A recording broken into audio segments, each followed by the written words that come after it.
Hey guys, welcome to another commentary done by Diggity. I forgot to update the scoreboard once again.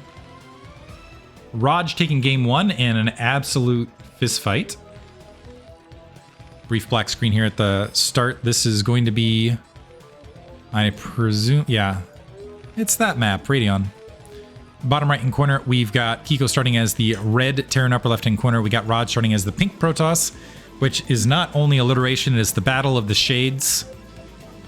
I'm actually kind of wondering when pink entered the lexicon, because I know for a while they're like random, like orange. Interesting side fact for people that like this sort of thing: orange the fruit was actually a thing before orange the color was, so the color was named after the fruit. And also other things to mess with your mind: orange is actually dark brown. There's a fun YouTube video on that out in the field. I'm wondering if we're going to see a 12 Nexus here, which would potentially pay off at cross position against Kiko. Radion, a really big map. I feel like Radion and Citadel, just the big macro maps on this. If it's any indication from game one, the macro maps might work out in Rotj's favor. It could have just been an aspect of how difficult it is to press out of 3-base play for Kiko, or maybe a little bit of indecision as well from Kiko. Some really good engagements, both directions, and I'm kind of expecting more of the same. Rotj has really solid engagements. Kiko has really good troop movement across the field. Kiko's tank spread was fantastic, but it just didn't matter. It came down to macro positioning over the long haul, and I could have seen that tilting.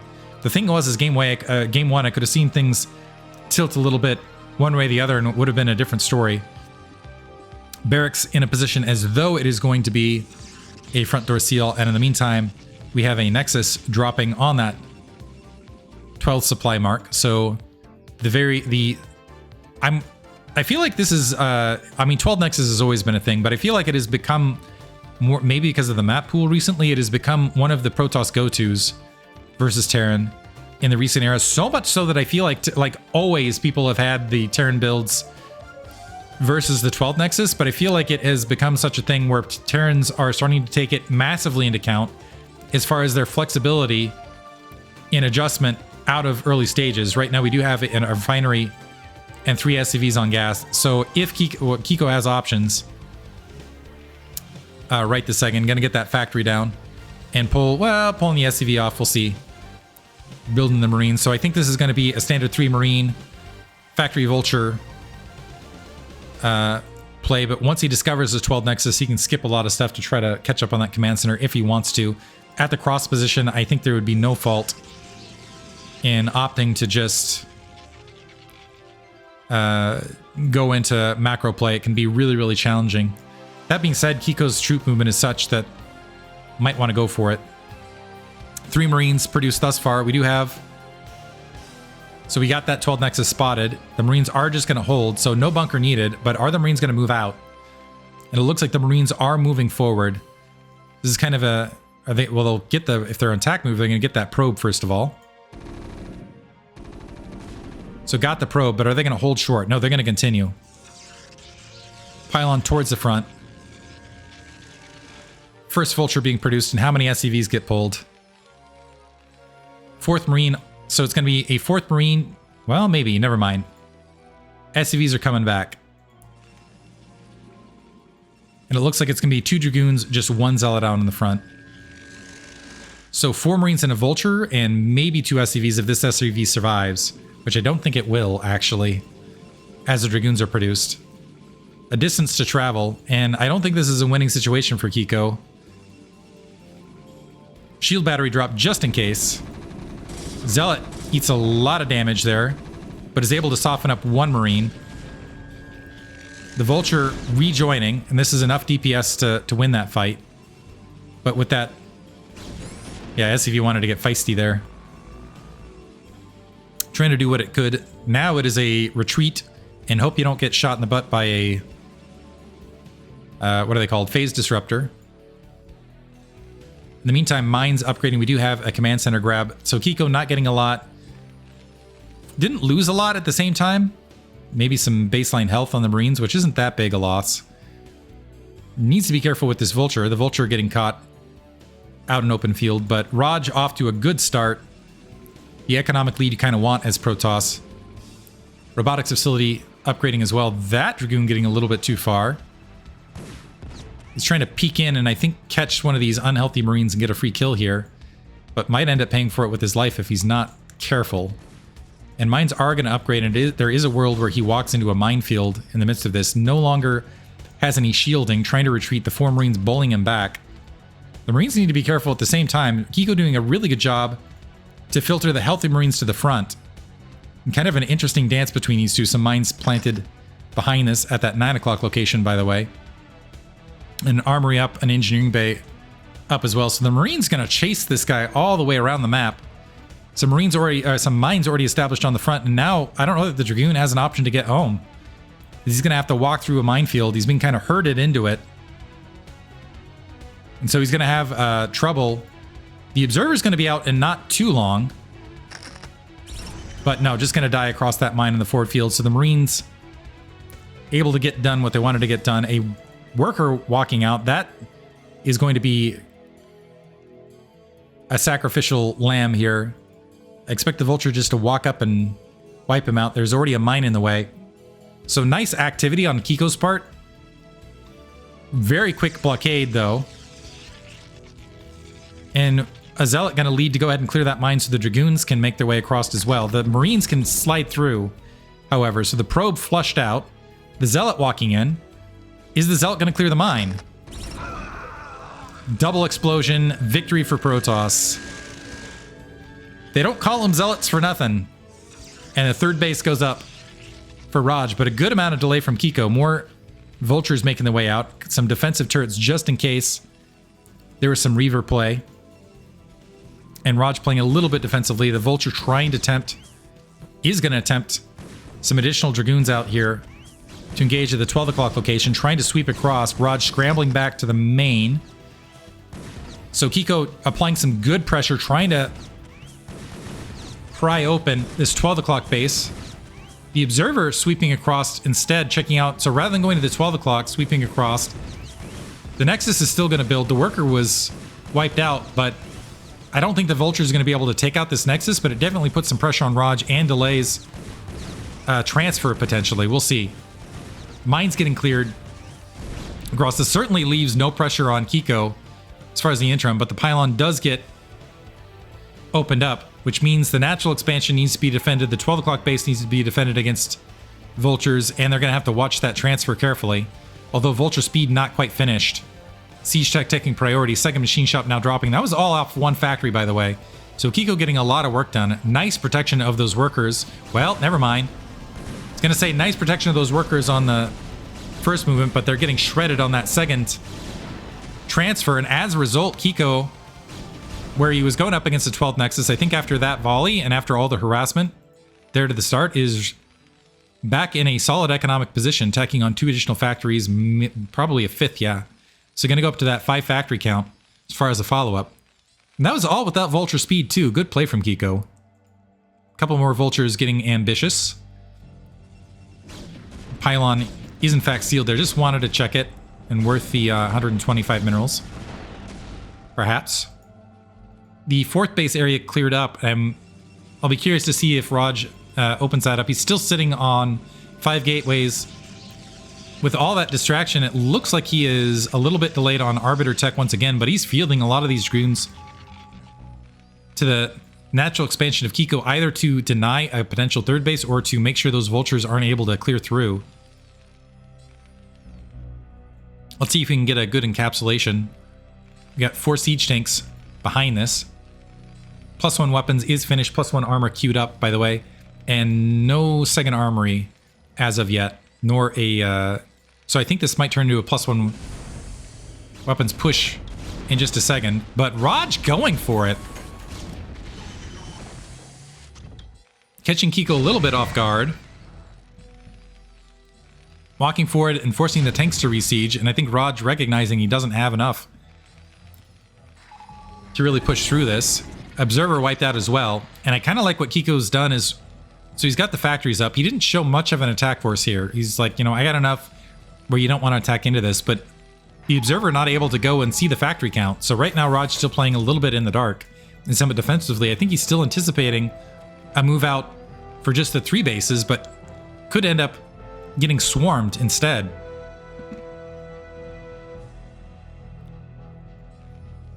So wanting to stymie Kiko while he grabs his fourth. Yeah, Kiko peeling out. Walking forward a bit. It is possible that this is up to 5 factories and we're still going to see a base grab behind this for Kiko. But at the very least what this does, usually with the 5 factories, yeah, you want to see this is the vulture action out and around the map.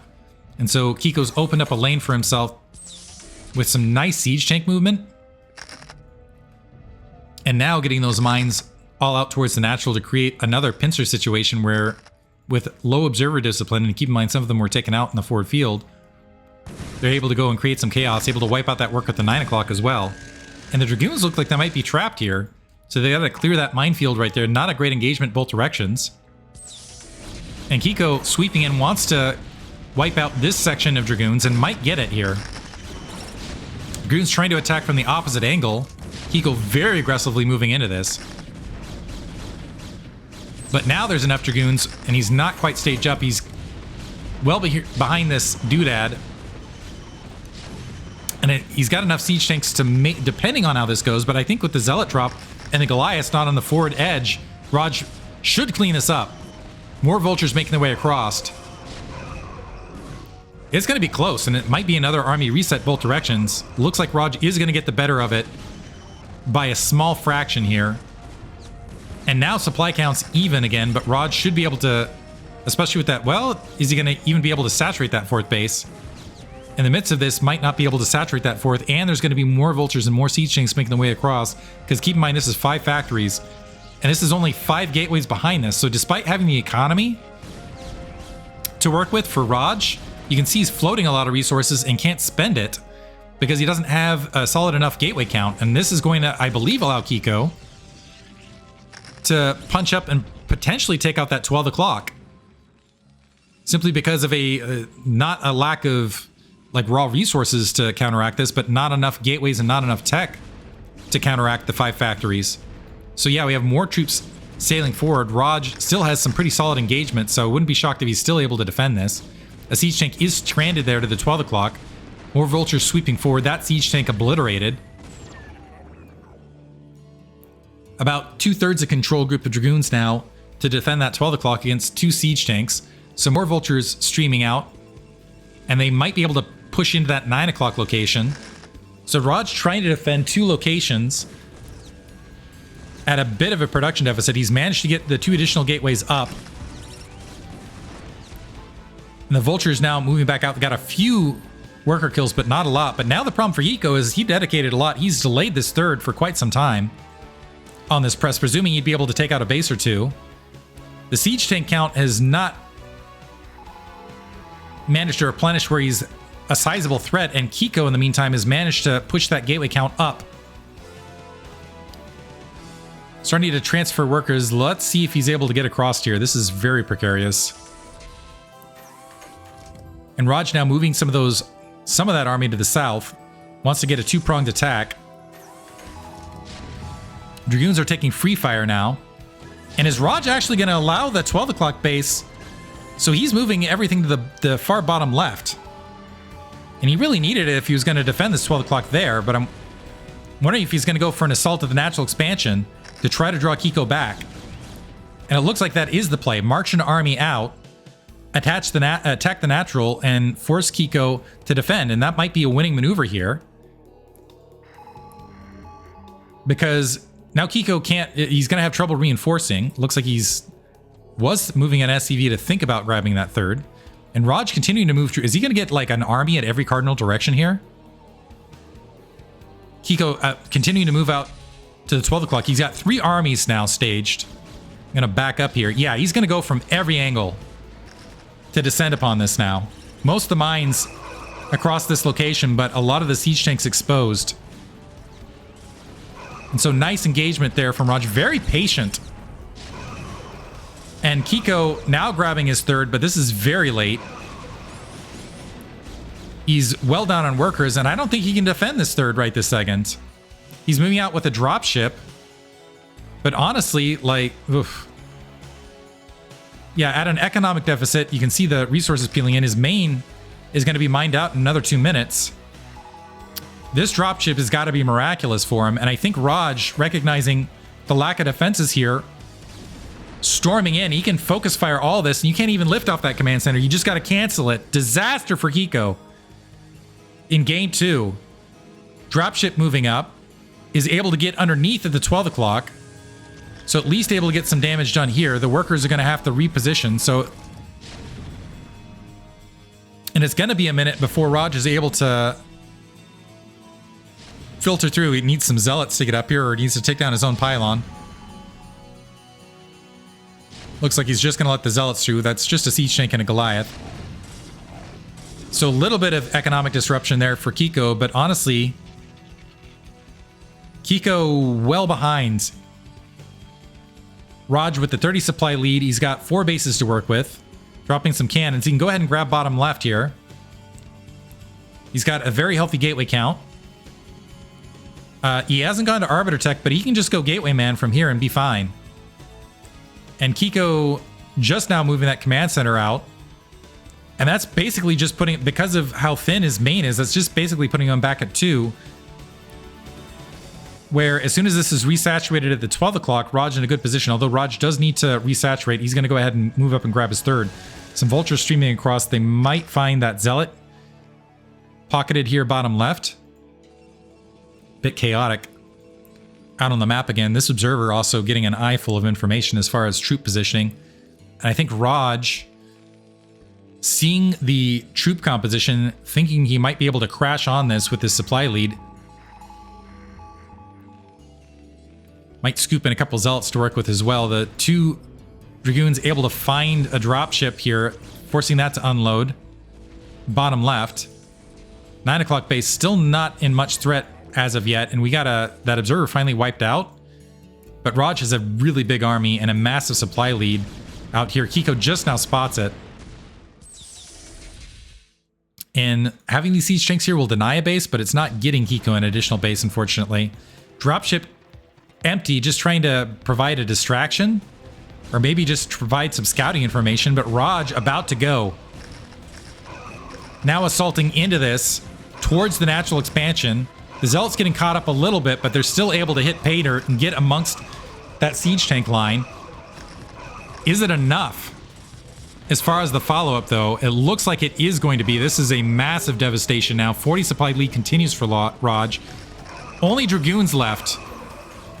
But he's going to be able to... He's split his attack force, unfortunately. I think he's back macroing probably in the midst of this. Now regathering, and with the siege tanks getting wiped out here at the 3rd, Kiko's going to have to potentially lift off again or sacrifice a lot of SCVs. He might actually just want to sacrifice the SCVs. Siege tanks with low health exposing themselves to try to draw the Dragoons back. Zealots, luckily for Kiko, are not marching bottom left. Ooh, a nice siege up. Clearing out what's left, but this is still not the best for Kiko, to put it lightly. Also, some Dragoons clearing out what was left. Bottom left. A Vulture able to scoot in and get some spotting to wipe a couple things out, but that's going to get cleared up pretty easily. So the reinforcing speed zealot's going to clear that up, and look at the bank here. Although Rotj a little bit light on workers to where he would be otherwise, maybe because of all the shuffling he's had to do back and forth. So the zealots, Kiko making a good match of it with these little micro plays, creating some frustration bottom left to keep this base from mining. That's actually keeping Rotj back to just the 2 bases. And 2 base versus 1 base is workable. But Rotj, if he just uses that bank and recollects his territory, grouping up for some Psystorm, some more Vultures streaming in, maybe to wipe out that bottom left. I think it's more, the issue is it's just cleanup operation here for Rotj, where Kiko is blocked out of taking an additional base and at a massive deficit otherwise. So again, Rotj's game to lose. Zealots going to drop on the high ground. A Corsair right there to provide scouting information, presumably. Units dropping. Siege tank's going to get cleared out. And this is all territory Rotj can easily grab.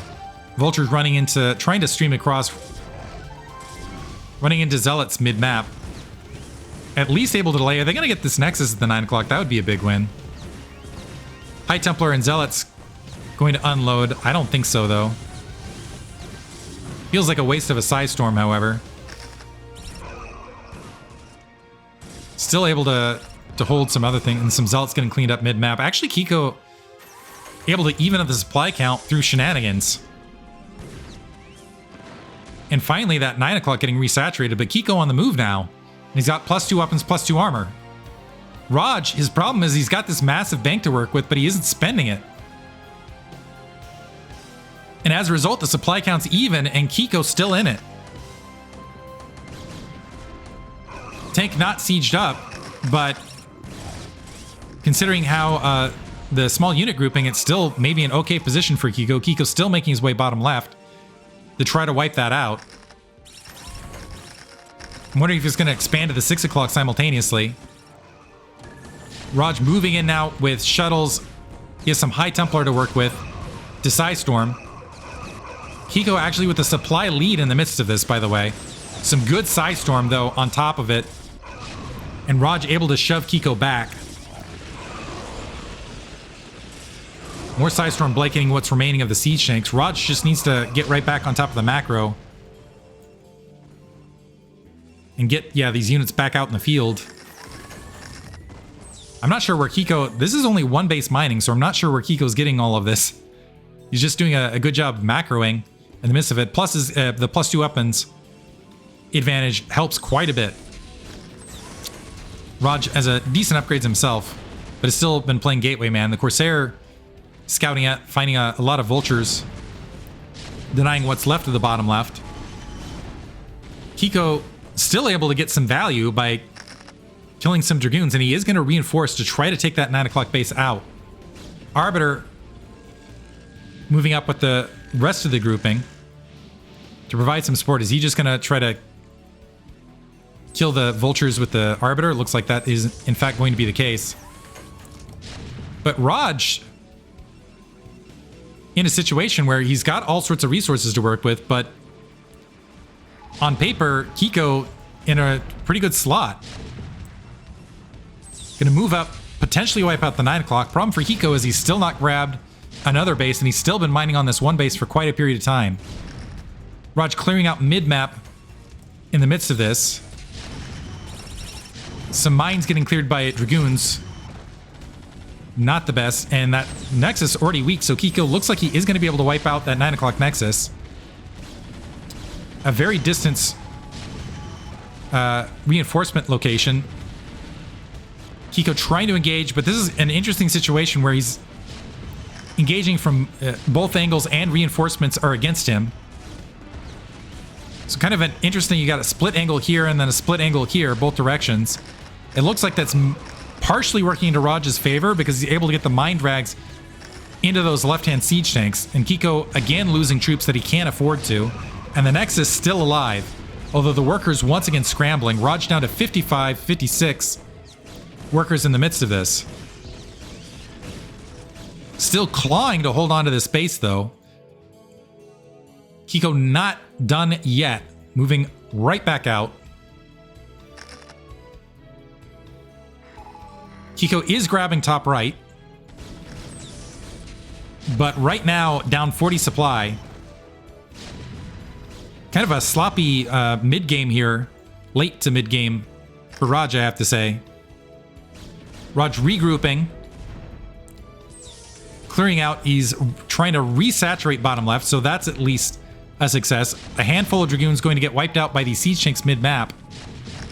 But really, I think this is the big factor. If Kiko can establish top right, he's done a lot with what he's already got, despite being down large portions of supply.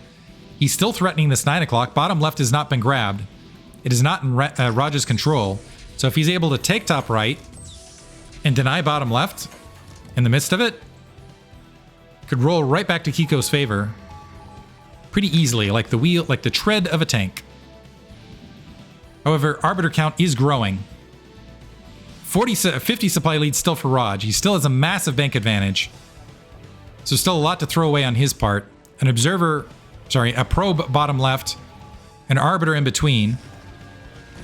Vultures continuing to creep in. They might be able to, with that siege tank support, wipe that Nexus out. In the meantime, Kiko gonna get another base up top right. Only a couple vultures to defend it, though, and this grouping of zealots could wreck the party up there. Looks like Rotj gonna regroup and finally smash into this forward attack point, but expending...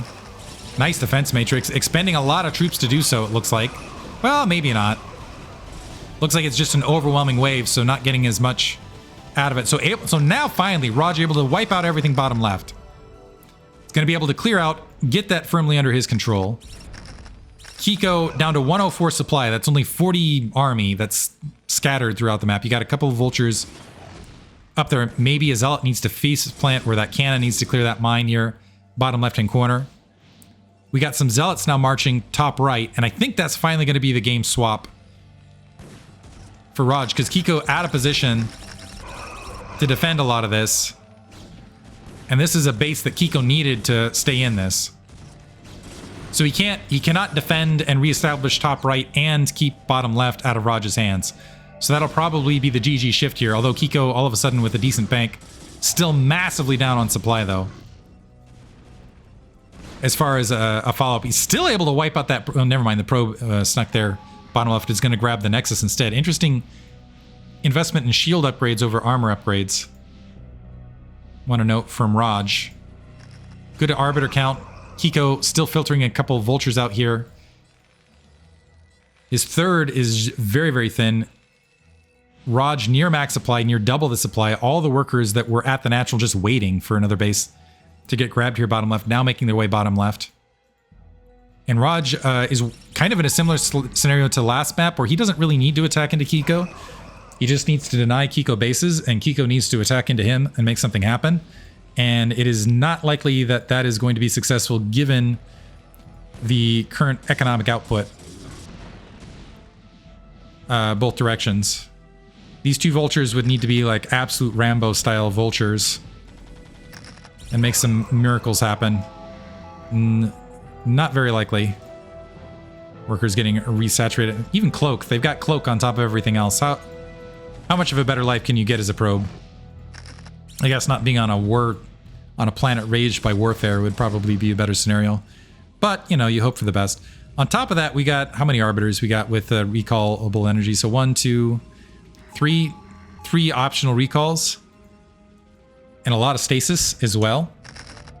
A couple vultures mining forward want to clear out this 6 o'clock. Wondering if Kiko's hoping to float a base out this direction. A couple units staged here and there. More mines getting cleared.